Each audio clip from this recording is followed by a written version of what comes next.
This is a fascinating story. I love this story. And I love the story because it breaks into this kind of weird thing. Look, I always say there's some things that should not be held up for a profit motive. It takes you to really bad places. And logically takes you to bad places. And this is kind of the case that we have here with this company, Purdue, ran too close to the sun in regards to the number of people who were using and overdosing on their particular pills. On Tuesday, Purdue pleaded guilty. This is New York Times, and I'll just show you. And I'll also show you why this is so interesting to me. To me, I consider everybody in this good capitalists. They're good capitalists. You saw a way to exploit a business opportunity, and you did. And the big government is rapping you on the knuckles for doing so. Let's talk about the story. Let's go deeper into this. This is, again, New York Times. On Tuesday, Purdue pleaded guilty to criminal charges, including defrauding federal health agencies and paying illegal kickbacks to doctors. The company also faces roughly $8.3 billion in penalties. As part of the settlement, members of the Sackler family will pay $225 million in civil penalties. Now, why? Because they basically created incentives to get people to use drugs more than what they should have been using.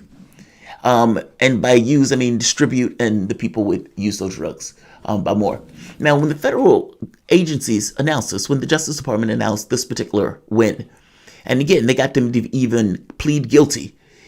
They even put out a comment in a statement issued after the announcement of the settlement in October. Purdue said it deeply regrets and accepts responsibility for misconduct involving its marketing of OxyContin. That's the drug. Now, here's the catch. The problem here, and I think the discrepancy, is that every company in America that does a job, the first thing that comes first is the profit. Meaning, yes, that is a drug, but first, it's a commodity. And it's a commodity that my company sells to make billions of dollars. And if I sell that commodity to make billions of dollars, then I want to sell a lot of that commodity so I can make a lot of billions of dollars. Great. Secondary, it's a drug. Not just a drug, an addictive drug. And it's the drug to treat pain and all sorts of things. And then you add in a difficult society, a society where people may be trying to escape, and they end up on a particular drug that they can't extricate themselves from. I guess I'm making the point that from the standpoint of the drug company, it made all the sense in the world to try to get as many people to use your product as possible. Why wouldn't they do that? It is in their fiscal interests. I think, and I want to talk about, more importantly, the way they did it. This soft incentive. And how grim the incentives were. Because again, if the only thing that matters to you is how do we make as much profit as possible, and everything else is subordinate to that, fudging of laws, but everything else is subordinate, and your product is medication, pills. Now, you and I may look at that and says, well, those are drugs. Again, that company looks at it and says, that's commodity. It's no different than selling candy. It's no different than selling water. It's no different than selling anything else. When McDonald's sells hamburgers, McDonald's is there to make profit. Hamburger is secondary to the process. And that's pretty much with anything else. I'm making the point that the company looks at it as a commodity, regardless of the way you're looking at it as something that you're using for pain. Yes, it's a real thing, but the company is not focused on that aspect of it. The company cares about the profit. Now, what I want to talk about, though, is who helped Purdue do this. Because the company that assisted Purdue and what they recommended to Purdue has to be elucidated. It is so mind-blowing that they were recommending this, but there's a logic to it, as grim as the logic is.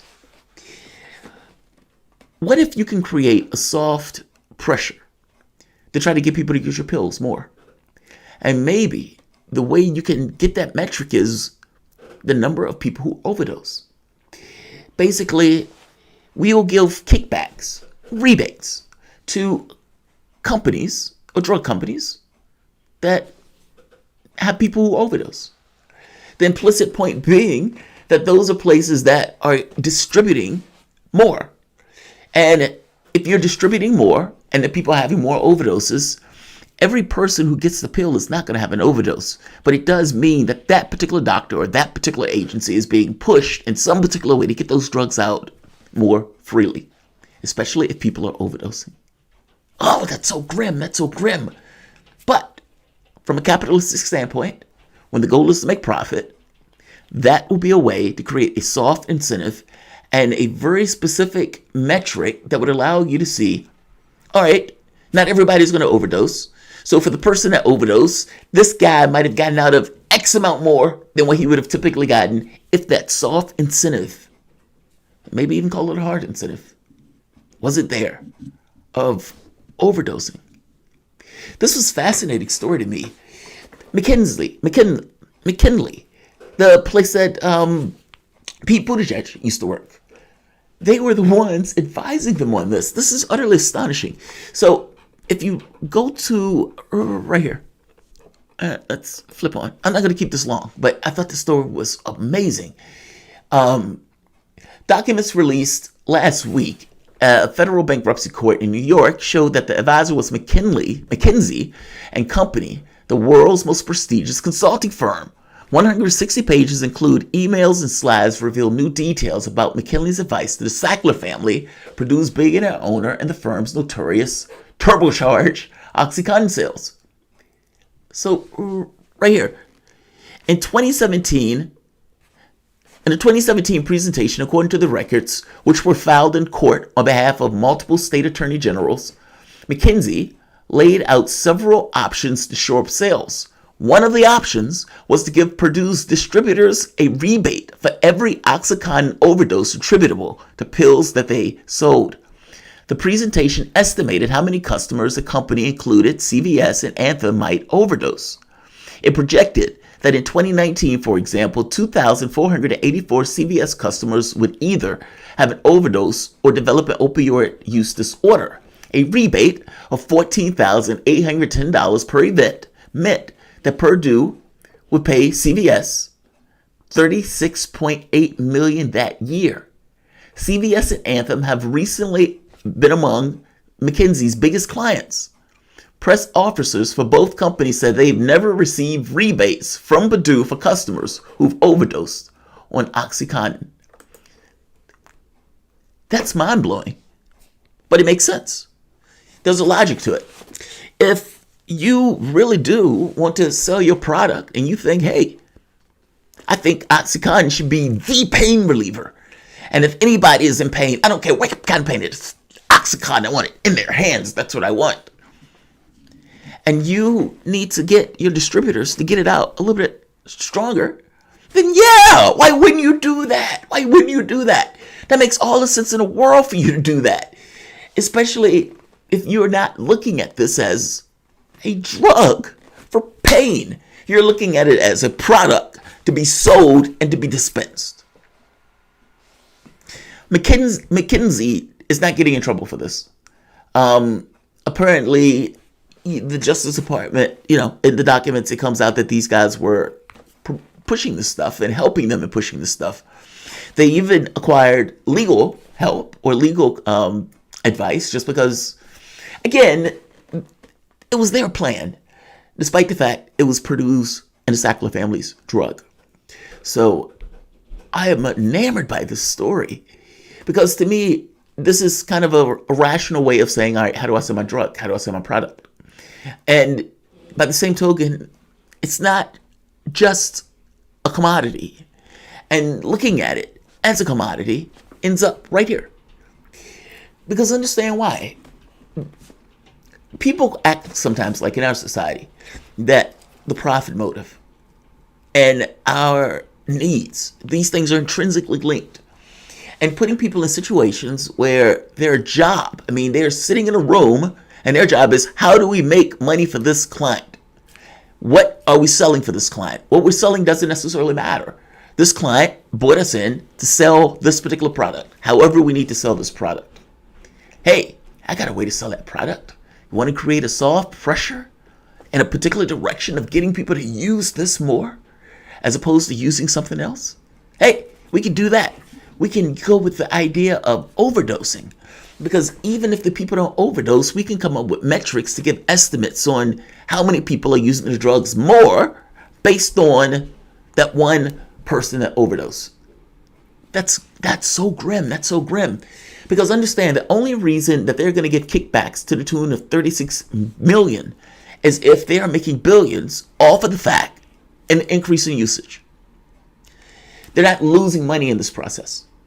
Under normal circumstances, let's say they estimate 1,000 people over the course of a month use the product. But what happens if, based on that soft pressure that the agencies that are involved in this are pushing it that much more? And maybe not to the point of ridiculousness. It's like, oh, I have a headache. Okay, here's a Vicodin. Maybe it's not there. But maybe you don't need to be there. You just need to be to the point where the prescriptions are going to be filed freely. No questions are going to be asked. We're going to push those products on a little bit more aggressively. And for the people who have overdoses, we at the very least know that X number more people are using. So we can pay that check, the $36 million, because we've made $1 billion based on the additional usage of people who wouldn't have been using if those people hadn't overdosed. At the very least, they weren't putting the drugs out that way. That's fascinating. That's grim. That's grim. That's very grim. But we're in a capitalistic system. I don't know why people are shocked by stuff like this, like dead peasants insurance. If you remember, this was the thing that Walmart had, where basically they were looking at when people died, they would use the life insurance, or they would use some kind of insurance that they were able to put on that worker. And so the family, nobody else got that cash. The company itself got that cash. Dead peasants insurance. At a certain point, people are numbers. That sounds grim, but it is true. And yeah, when it's hefted up to profit, human beings, we tend to lose. But in this very specific case, these guys, this information is out. And I wonder, what does this mean from the standpoint of climate? Like, if you can get Purdue to basically says, yes, we're putting this product out. We knew this product wasn't necessarily needed in a way. We supercharged the way this product went out, and it had disastrous consequences in our business model. Okay, great. What about climate? I mean, oil and gas knew about their product. Oil and gas lied about their product, affecting the climate. And should it really be the responsibility of governments to cover and fix something that basically those companies knew what was taking place? Now, if you can sting Purdue with this, because they're basically a capitalistic company just doing a job, and you're sticking them for doing that job. Now, so fair enough, but let's just be very clear. Their job is to sell that product. Yes, it is a drug. Yes, people use it for pain. But yes, from the standpoint of the company, it is a commodity first and foremost. Anything that you get is a commodity first and foremost if the company is selling it. I guess I'm making this point that, does that allow for lawsuits on climate? Does it allow lawsuits?